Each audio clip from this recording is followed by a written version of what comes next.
Hey, hi everyone. Welcome again here. My name is Saurabh Patel. I am working as a information system officer in IOCL.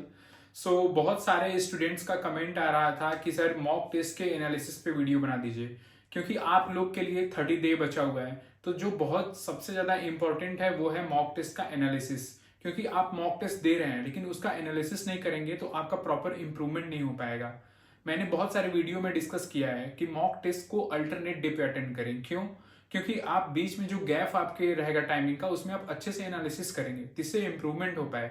ठीक है, तो आज हमारा discuss है, आज हमारा टॉपिक जो हम डिस्कस करने वाले हैं कि मॉक टेस्ट का कैसे एनालिसिस करना है। हम सारे पॉइंट वाइज डिस्कस करेंगे। ठीक है, तो आइए स्टार्ट करते हैं। तो जो हमारा पहला पॉइंट है वो है कि अब हम मॉक टेस्ट अटेंड कर लिए तो हम अपने पिछले वीडियो में जो कि मैंने बताया है कि आपको कैसे एग्जाम कंडीशन को सिमुलेट करना है, कैसे इन्वायरमेंट क्रिएट करना है मॉक टेस्ट देने के लिए, वो ऑलरेडी मैं प्रीवियस वीडियो में डिस्कस कर चुका हूं। आप जाके देख सकते हैं रैंक अंडर 1000 वाले वीडियो में। ठीक है, अब बात करते हैं कि हमको उसके बाद एग्जाम कंडीशन हम सिमुलेट कर दिए। ठीक है, उसके बाद हमें करना है कि हम मॉक टेस्ट जब अटेंड कर चुके हैं उसके बाद हम एनालिसिस कैसे करें। तो पहला पॉइंट जो आपको नोटिस करना है उसमें है कि आप एग्जाम देने के बाद ये देखिए कि आप एग्जाम में कॉन्फिडेंट थे या नर्वस फील कर रहे थे। ठीक है, तो उस नर्वसनेस के भी कारण हो सकते हैं और कॉन्फिडेंट आप हैं तो अच्छी बात है। तो उस नर्वसनेस को हटाना आपको नहीं है। कैसे कॉन्फिडेंट रहना है? कॉन्फिडेंट रहने के लिए कॉन्फिडेंट वर्सेस वीडियो की मैं और कॉन्फिडेंट और वर्सेस फियर की मैं ऑलरेडी वीडियो लाऊंगा आपके पास। ठीक है, तो ये चीज आप पहला नोटिस करेंगे कि विदर यू आर कॉन्फिडेंट और nervous at the time of exam. ठीक है, और उसके बाद जो सेकेंड पॉइंट आता है वो आप जो है अपने एग्जाम को वो अच्छे से टाइम मैनेजमेंट किए हैं कि नहीं। जिस सेक्शन में आपको टाइम देना था उसमें टाइम दिए हैं कि नहीं। पेपर 3 घंटे का है, 180 मिनट का है, तो आप 180 मिनट में उसको अच्छे से अटेम्प्ट किए हैं कि नहीं। ठीक है, कहीं आपको ये पहले ही मैं बता चुका हूं पिछली वीडियो में कि आपको जब एग्जाम में बैठना है या आप मॉक टेस्ट देने बैठ रहे हैं तो आपको पॉजेस वगैरह कुछ नहीं लेना है। तो हम फिर से वो सारी चीजें डिस्कस नहीं करेंगे, हम नई चीजें बताएंगे। तो नई चीजों में आता है कि आप जो है हर सेक्शन में टाइम को कैसे मैनेज किए हैं, वो इंपॉर्टेंट है। और आपको लग रहा है कि ये टॉपिक, ये क्वेश्चन मेरे को नहीं आ रहा है, तो आप उसको कितना जल्दी डिसाइड कर पा रहे हैं कि इस क्वेश्चन को मुझे मार्क ऑफ रिव्यू करके आगे बढ़ना है या मुझे स्किप करना है, क्या करना है। तो वो सारी चीजें आपको मॉक टेस्ट के द्वारा प्रोवाइड की जा रही हैं ताकि आप अच्छे से खुद को एनालिसिस करें उसी एग्जाम की तरह। तीसरा आता है कि आप जब पेपर दिए होंगे तो आपको कुछ सेक्शन ऐसे लगे होंगे जो कि डिफिकल्ट आए हैं। मतलब डिफिकल्ट आने के बजाय आप उस टॉपिक को टफर फील किए होंगे कि ये टॉपिक मेरे लिए टफर था। ठीक है, कठिन था। तो आप क्या करेंगे कि जो टॉपिक को लगा होगा कि ये टॉपिक मेरे को एग्जाम में मैं हैंडल नहीं कर पाया, ये कठिन है, तो आप उसके कॉन्सेप्ट को फिर से पढ़ेंगे।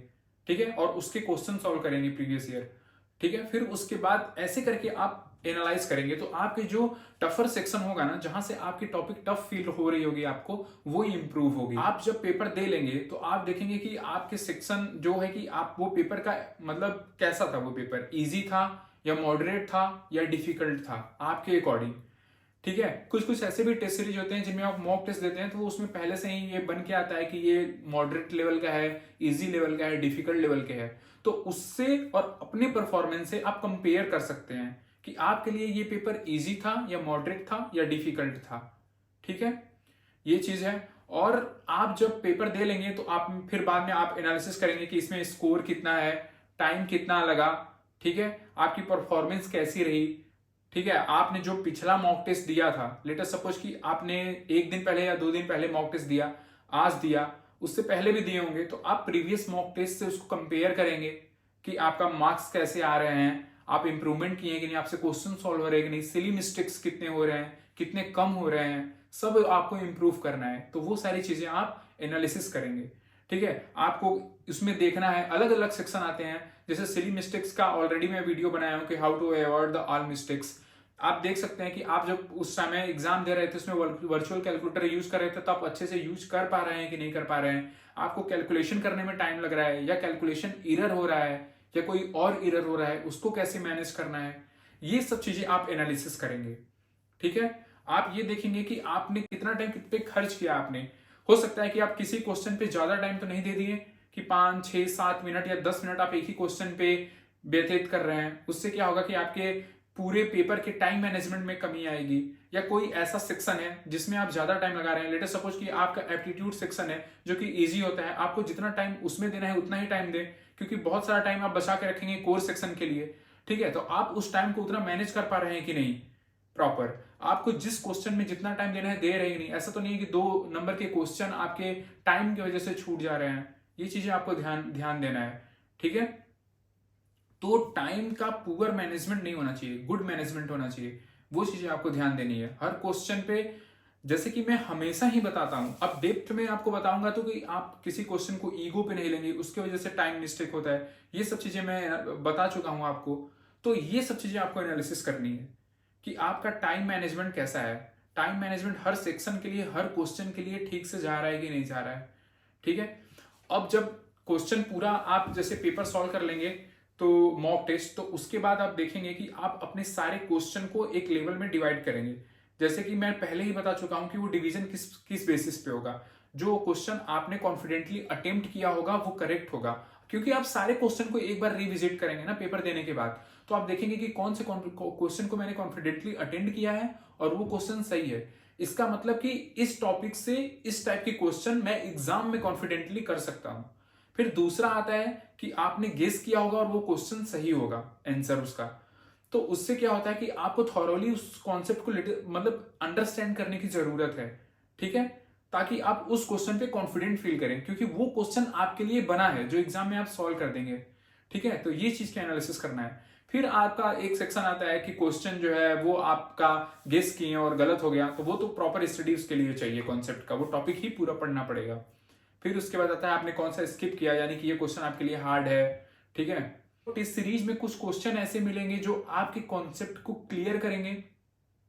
ठीक है, वो क्वेश्चन आपको लगेगा कि इस क्वेश्चन को मुझे एग्जाम के पहले देख के जाना है, तो वो क्वेश्चन को आप मार्क करके रखेंगे अपने नोट में या फिर टेस्ट सीरीज में, ताकि आप जाने से पहले एक बार उस क्वेश्चन को रीड कर लें। इवन कुछ टेस्ट सीरीज जैसे मेडी जी का या और भी टेस्ट सीरीज होते हैं जिसमें कि हर एक क्वेश्चन के आगे उसका लेवल लिखा रहता है कि ये इजी है या मॉडरेट है या टफ है। तो अगर इजी वाला क्वेश्चन आपसे छूट गया है तो आप वो देखेंगे कि ये क्वेश्चन इजी होने के बावजूद आपसे क्यों छूटा है, कहीं आपके रिवीजन में कहीं कमी तो नहीं आ रही है। ठीक है, क्योंकि ये इजी सेक्शन में है, इजीली मुझसे हो सकता है कहीं फॉर्मूला मुझे याद नहीं है या क्या है। ठीक है, दूसरा होगा कि अगर वो मॉडरेट है तो मुझे कितना टाइम लगा है इस क्वेश्चन को सॉल्व करने में। ये दो मॉडरेट क्वेश्चन है, अगर मुझे आ रहा है तो मैं 2 मिनट में सॉल्व कर सकता था, 3 मिनट में, कहीं इस पे मैंने ओवर टाइम नहीं एक्सपेंड किया है। ठीक है, अगर बहुत ज्यादा हार्ड क्वेश्चन आया है तो आप ये देख सकते हैं कि ये क्वेश्चन हार्ड आया है, ये मेरे से गलती हुई है या मैंने नहीं किया है अगर, तो इस क्वेश्चन को मैंने स्किप किया एक सही टाइम होते हुए, या फिर मैंने बस उस क्वेश्चन को देखा और अटेंड करना चालू कर दिया और काफी ज्यादा टाइम उसमें स्पेंड कर दिया। ये चीजें भी आपको देखनी है। ठीक है, ये सारी चीजें आपको नोटिस करनी है एग्जाम के एनालिसिस के लिए, मॉक टेस्ट के, तब जाके आप जो है वो एक टेस्ट से दूसरे टेस्ट में अच्छा परफॉर्म कर पाएंगे। ठीक है, क्योंकि होता क्या है, आप जब गेट का एग्जाम देंगे ना तो आप यही सब एरर आएगा, या तो आप कॉन्फिडेंट नहीं होंगे, या तो आपके सिली मिस्टेक्स होंगे, या तो अपने टाइम को मैनेज नहीं कर पा रहे होंगे, या तो जो क्वेश्चन उसमें आए हैं, बेसिकली आपको सॉल्व क्या करना है, क्वेश्चन करना है, तो आप एक एक क्वेश्चन पे कितना टाइम एक्सपेंड कर रहे हैं ये भी जानना बहुत जरूरी है। आपको मतलब होगा ना कि आप क्वेश्चन अटेंड कर रहे हैं तो कैलकुलेशन आपने किया, अब आप उस पर सीरियस नहीं हो रहे हैं, आपने जस्ट भरा और आगे बढ़ गया, आप ये सोच के कि मैं घर पे पेपर दे रहा हूं, गेट में नहीं दे रहा हूं। ठीक है, तो गलत हो जाएगा तो क्या होगा, मतलब ये मेरे ख्याल से तो सही ही होगा, ऐसा नहीं है। आप गेट की तरह उसको कैलकुलेशन अगर बढ़ा है, आपने कैलकुलेट किया है, तो एक बार झटका में आप रीवेरीफाई भी कर सकते हैं कि दिस इज करेक्ट और नॉट।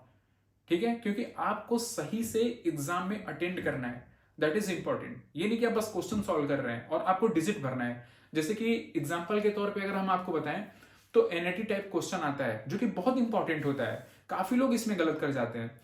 इंटीजर टाइप आपको भरने हैं तो आपको कैलकुलेशन के दौरान बहुत सारे इंटीजर आएंगे, हो सकता है कि आप कैलकुलेशन पूरा एंड तक नहीं सॉल्व किए हैं और आपको लग रहा है कि यार ये इंटीजर फॉर्म में समथिंग आ रहा है, ये आंसर होगा, लोग अभी भी भर के आगे निकल जाते हैं क्योंकि वो सोचते हैं कि पेपर में कम टाइम हर क्वेश्चन को देना है तो पेपर पूरा अटेंड करना है। अरे ये भी नहीं है, अगर आप जिस क्वेश्चन को सॉल्व कर रहे हैं ना उस आंसर के एंड तक आप जाइए with in the time limit, तब जाके आपका क्वेश्चन सही होगा। तो सिर्फ पेपर पूरा 65 क्वेश्चन अटेम्प्ट करना ही जरूरी नहीं है, उसके साथ आप इच क्वेश्चन में कितना टाइम एक्सपेंड कर रहे हैं with to gain correct answer, that is important. अब कई बच्चों का ये आता है कि उनका मतलब सिली मिस्टेक्स और प्रेशर हैंडल नहीं हो पाता है। तो देखिए, आपका पहला टेस्ट होता है आपकी कमी को निखारने के लिए, आपको बताता है कि आपने ये मिस्टेक किया है। तो पहले टेस्ट के मार्क्स या दूसरे टेस्ट के मार्क्स से आपको डिप्रेशन या फिर आपको लो नहीं फील करना है। आप जैसे जैसे 2 4 5 मॉक टेस्ट अटेंड करेंगे, उसके बाद आपका कॉन्फिडेंस गेन होगा। क्यों? क्योंकि आपके जब इंप्रूवमेंट करते जाएंगे तो आपके सिली मिस्टेक्स भी कम होने लगेंगी। आपको वहां पे एक्चुअली आपकी आंखें देख पाएंगी जहां पे आपको लगेगा कि हाँ, यहाँ पे सिली मिस्टेक्स हो सकता है। लेट अस सपोज कि आप इंटीजर राउंड ऑफ करके भरना है, तो वहां पे आपको ध्यान आएगा पिछले टेस्ट में मैंने यहाँ गलती की थी, यस मुझे इस चीज के लिए कॉन्शियस होना है। उसके बाद आप देखेंगे कि आपकी यूनिट में क्या प्रॉब्लम है, यूनिट से भर रहा होगी, तो वो सारी चीजें आप ध्यान रखेंगे, बहुत इंपॉर्टेंट है। तो ऐसे करके आप मॉक टेस्ट का पूरा एनालिसिस कीजिए। फिर भी अगर आपको कहीं दिक्कत हो रहा है कि इस टाइप का मुझे मिस्टेक्स मेरे हो रहे हैं या यहाँ पे मुझे कमी है, तो आप कमेंट सेक्शन में पूछ सकते हैं। बाकी अभी के लिए आप बहुत अच्छे से प्रिपेयर कीजिए, वर्क हार्ड कीजिए। आपके पास 30 दिन बचे हुए हैं, अपना पूरा फुल दीजिए विथ कंसिस्टेंसी एंड पेशेंस। हाँ, और अच्छे से आप श्योर डेफिनेटली आपका आप जो चाहते हैं वहां पहुंच पाएंगे। रिजल्ट का चिंता नहीं करना है, अपना फुल देना है एग्जाम में, ठीक है। So thank you so much for watching this video, and we will meet soon in the next video with the new topic. Okay, best of luck.